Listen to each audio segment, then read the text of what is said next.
The night my wife told me I had to earn her love, I thought she was angry. I never imagined those words would become the moment our marriage changed forever. We had been married for 8 years. I had worked hard for our home, paid the bills, supported her dreams, and stood beside her through every difficult moment. But lately, she had become distant. One evening, I reached for her hand. She pulled away. "Don't touch me," she said coldly. "If you want my love, you have to earn it." I stared at her, stunned. "Earn it?" I asked. "After everything we've been through?" She crossed her arms. "Yes, I'm tired of giving you everything while getting nothing back." I wanted to argue. I wanted to remind her of every sacrifice I had made. But instead, I quietly nodded. "Okay," I said. "I'll earn it." The next morning, I did something she never expected. I stopped chasing her. I stopped asking why she was distant. I stopped begging for affection. I stopped trying to prove that I was a good husband. Instead, I focused on myself. I started arriving home later because I had taken on extra work. I joined a gym. I spent weekends with friends I had ignored for years. Most importantly, I stopped treating her coldness like something I had to fix. At first, she seemed relieved.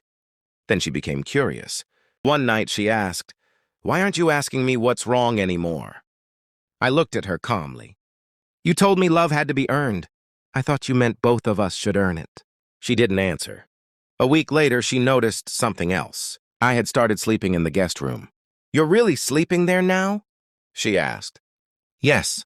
"Why?" "Because you asked me not to touch you." Her expression changed. For the first time, I saw uncertainty in her eyes. Then, one evening, she came home early and found me packing a suitcase. Her face went pale. "What are you doing?" "I'm leaving." She stepped closer. "You said you'd earn my love." "I tried," I replied. "But I finally realized I shouldn't have to beg for something that should exist between two people who love each other." She looked at the suitcase, then back at me. "Are you divorcing me?" I took a deep breath. "I haven't decided yet." She suddenly started crying. "I didn't think you'd actually leave." "That was the problem," I said quietly. "You thought I'd stay no matter how you treated me." She sat down and covered her face. After several minutes, she finally told me the truth. She had been unhappy for months. But instead of talking to me, she had convinced herself that making me chase her would prove how much I loved her. She expected me to fight harder. She expected me to beg. She never expected me to walk away. I looked at her and realized something painful.